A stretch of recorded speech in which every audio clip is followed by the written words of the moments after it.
Assalamualaikum warahmatullahi wabarakatuh. Di sini kami akan mempresentasikan hasil kerja dari kelompok kami terkait pendekatan kemampuan dan perkembangan manusia. Sebelumnya saya perkenalkan kelompok saya. Yang pertama Nenek Fitriani, kedua saya yaitu Sulawati, yang ketiga Alia Salwa Rohmawati. Sumber daya manusia merupakan investasi penting dalam sebuah perusahaan. Inilah mengapa ada konsep human development untuk mengembangkan kemampuan, kinerja, dan produktivitas karyawan. Dari sisi perusahaan, human development dilakukan untuk memperlancar perkembangan bisnis. Sebagai perusahaan bisa berjalan dengan lancar ketika karyawannya memiliki kemampuan yang tinggi untuk menyelesaikan pekerjaannya. Sementara di sisi karyawan, adanya pelatihan atau penerapan human development bisa menjadi sarana pengembangan diri dan meningkatkan kemampuan agar bisa menjadi modal pekerja di perusahaan sekarang atau perusahaan berikutnya. Jadi, human development atau pengembangan sumber daya manusia merupakan keuntungan bagi kedua belah pihak dari berbagai sisi. Biasanya, untuk menerapkan human development, terdapat dua pendekatan, yaitu skill gap analysis dan strength-based. Pendekatan tersebut memiliki strategi masing-masing, yang tujuan akhirnya adalah memotivasi dan mengelola kinerja karyawan agar sesuai dengan harapan perusahaan. Pendekatan skill gap analysis. Pendekatan ini melihat kemampuan diri dan seberapa jauh sang individu harus mengejar kekurangan untuk mencapai standar kemampuan yang dibutuhkan perusahaan. Gap atau jarak antara kemampuan diri individu dan harapan perusahaan ditutup dengan berharap mandiri melalui pelatihan yang diberikan oleh perusahaan. Pendekatan ini mirip seperti sekolah, ketika kita harus belajar sesuai dengan kurikulum untuk mencapai standar kompetensi tertentu di SD, SMP, dan SMA. Pendekatan strength based. Konsep pengembangan diri dengan pendekatan strength based atau kemampuan diri bertumpu pada kekuatan masing-masing individu. Kompetensi yang sudah ada dilakukan terus-menerus sehingga ada unsur pembelajaran di dalamnya. Misalnya saja, keahlian dan kesukaan dasar individu tersebut ada pada bidang fotografi, maka ia akan senang untuk memperdalam keahliannya tersebut dan mencari pekerjaan sesuai dengan bidangnya. Dengan begitu, ia perlahan akan menjadi seorang profesional melalui pengembangan dan dedikasinya di bidang fotografi. Karena bekerja di bidang yang disukainya, ia akan berusaha untuk menjadi versi terhebat dari dirinya dalam melakukan pekerjaannya. Dalam hal ini, perusahaan perlu peka melihat kekuatan masing-masing karyawan dan menempatkannya dengan strategi sehingga performa individu tersebut akan lebih cemerlang. Pengembangan soft skill yang juga penting sebagai pendukung. Selain keahlian utama, soft skill yang berada di dalam spektrum emosional, quotient, atau kecerdasan emosional juga penting untuk diperhatikan. Keterampilan berkomunikasi, pengendalian emosi, adanya empati, hingga ketangguhan mental merupakan kecerdasan yang butuh dilatih. Untuk selanjutnya yaitu komponen data sumber daya manusia.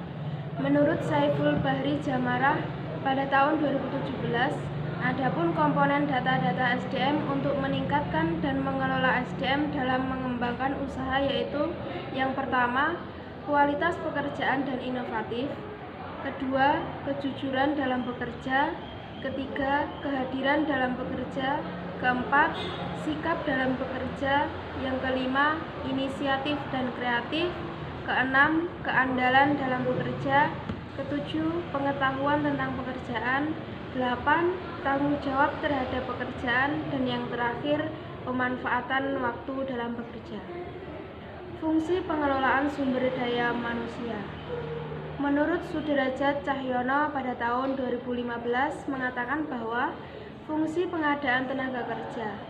Fungsi pengadaan tenaga kerja meliputi kegiatan yang efektif memenuhi kebutuhan tenaga kerja baik mengenai maupun sumber daya.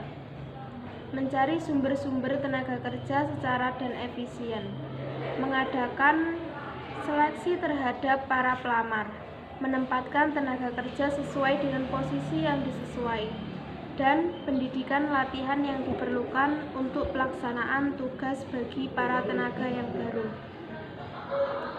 Fungsi pemeliharaan tenaga kerja. fungsi pemeliharaan tenaga kerja yang dilaksanakan oleh program-program ekonomis maupun non-ekonomis yang diharapkan dapat memberikan ketentraman kerja bagi pekerja, sehingga mereka dapat bekerja dengan tenang dan konsentrasi guna menghasilkan prestasi kerja yang diharapkan oleh organisasi.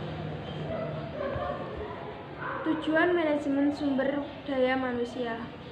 Tujuan manajemen SDM adalah meningkatkan kontribusi produktif orang-orang yang ada dalam sejumlah perusahaan yang bertanggung jawab secara strategi, etis, dan sosial. Selain itu, tujuan pengembangan sumber daya manusia menurut Martoyo pada tahun 1992 adalah dapat meningkatkan kemampuan, keterampilan, dan sikap karyawan atau anggota organisasi, sehingga lebih efektif dan efisien dalam mencapai sasaran-sasaran program atau tujuan organisasi. Manfaat pengelolaan sumber daya manusia. Sedangkan manfaat dan tujuan dari kegiatan pengembangan sumber daya manusia menurut Schuler pada tahun 1992 yaitu yang pertama, mengurangi dan menghilangkan kinerja yang buruk, peningkatan produktivitas, fleksibilitas dari angkatan kerja, peningkatan komitmen karyawan, dan mengurangi turnover dan absensi. Pelaksanaan pengelolaan sumber daya manusia. Yang pertama, pengelolaan SDM melalui mutasi promosi, pengelolaan SDM melalui promosi, pengelolaan SDM melalui motivasi actuating, dan pengelolaan SDM melalui actuating. Faktor-faktor yang mempengaruhi sumber daya manusia. Menurut Baron dan Byron pada tahun 1994, ada dua kelompok faktor yang mempengaruhi kepuasan kinerja. Yang pertama, organisasi yang berisi perusahaan dan faktor iklim kerja dan faktor individu atau karakteristik karyawan. Pendekatan Wakeley dan Yuki pada tahun 1977 berpendapat bahwa pekerjaan yang terbaik bagi penelitian tentang kepuasan kerja adalah dengan memperhatikan baik faktor pekerjaan maupun faktor individunya. Faktor-faktor yang mempengaruhi kepuasan kerja yaitu gaji, kondisi kerja, mutu pengawasan, teman sekerja, jenis pekerjaan, keamanan kerja, dan kesempatan untuk maju, serta faktor individu yang berpengaruh adalah kebutuhan-kebutuhan yang perlu, nilai-nilai yang dianut, dan sifat-sifat kepribadian. Pendapat lain yang dikemukakan oleh Giseli dan Brown mengemukakan adanya 5 faktor yang menimbulkan kepuasan kerja, yaitu kedudukan atau posisi, pangkat atau golongan, umur, jaminan finansial dan jaminan sosial, dan yang terakhir, saling mengawasi. Selanjutnya, faktor-faktor yang memberikan kepuasan kerja menurut Bloom pada tahun 1956 sebagai berikut. Yang pertama, faktor individu meliputi umur, kesehatan, watak, dan harapan. Yang kedua, faktor sosial meliputi hubungan kekeluargaan, pandangan masyarakat, kesempatan berkreasi, kegiatan perserikatan pekerjaan, kebebasan berpolitik, dan hubungan kemasyarakatan. Yang ketiga, faktor utama dalam pekerjaan meliputi upah, pengawasan, ketentraman kerja, kondisi kerja, dan kesempatan untuk maju. Selain itu, juga penghargaan terhadap kesenangan, hubungan sosial dalam pekerjaan, ketepatan dalam menyelesaikan konflik antar manusia, perasaan adil baik yang menyangkut urusan pribadi maupun tugas. Berbeda dengan pendapat Bloom, ada pendapat lain dari Glimmer pada tahun 1966 tentang faktor-faktor yang mempengaruhi kepuasan kerja. Yang pertama, kesempatan untuk maju. Yang kedua, keamanan kerja. Yang ketiga, gaji. Yang keempat, perusahaan dan manajemen. Yang kelima, pengawasan. Yang keenam, faktor intrinsik dari pekerjaan. Yang ketujuh, kondisi kerja. Yang kedelapan, aspek sosial dalam pekerjaan. Yang kesembilan, komunikasi. Dan yang terakhir, fasilitas. Penelitian yang dilakukan oleh Cagni dan Claypool pada tahun 1978 menemukan bahwa hal-hal yang menyebabkan rasa puas adalah prestasi, kenaikan jabatan, penghargaan, dan pujian. Sedangkan faktor-faktor yang menyebabkan terciptanya adalah kebijakan perusahaan, pengawasan, kondisi kerja, dan gaji. Berdasarkan indikator yang menimbulkan kepuasan kerja tersebut, akan dapat dipahami sikap individu terhadap pekerjaan yang dilakukan. Karena setiap individu akan memiliki tingkat kepuasan yang berbeda-beda sesuai dengan sistem nilai yang berlaku pada dirinya. Ini sebabnya adanya perbedaan persepsi pada masing-masing individu. Semakin banyak aspek dalam pekerjaan yang sesuai dengan keinginan individu tersebut, maka semakin tinggi tingkat kepuasan yang dirasakannya. Oleh karena sumber kepuasan seorang karyawan secara subjektif menentukan bagaimana pekerjaan yang dilakukan untuk memuaskan. Meskipun untuk batas kepuasan kerja ini belum ada keseragaman, tetapi yang dapat dijelaskan bahwa tidak ada prinsip-prinsip kepuasan kerja yang mengikat dari ikatan.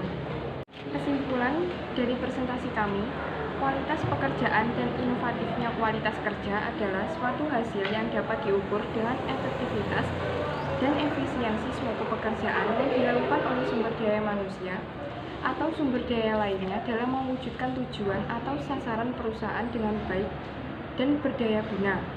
Fungsi penggadaan tenaga kerja meliputi kegiatan yang efektif, memenuhi kebutuhan tenaga kerja, baik mengenai maupun sumber daya, mencari sumber-sumber tenaga kerja secara dan efisien, mengadakan seleksi terhadap para pelamar, menempatkan tenaga kerja sesuai dengan posisi yang sesuai, dan pendidikan latihan yang diperlukan untuk pelaksanaan tugas bagi para tenaga kerja baru. Fungsi pemeliharaan tenaga kerja fungsi yang dilaksanakan oleh program-program ekonomis maupun non-ekonomis yang diharapkan dapat memberikan ketentraman kerja bagi pekerja, sehingga mereka dapat bekerja dengan tenang dan konsentrasi guna menghasilkan prestasi kerja yang diharapkan oleh organisasi. Demikianlah hal-hal yang dapat kami sampaikan sebelumnya. Kami mohon maaf apabila ada kesalahan kata atau pernyataan yang menyinggung. Sekian dari kelompok kami. Semoga bermanfaat. Wassalamualaikum warahmatullahi wabarakatuh.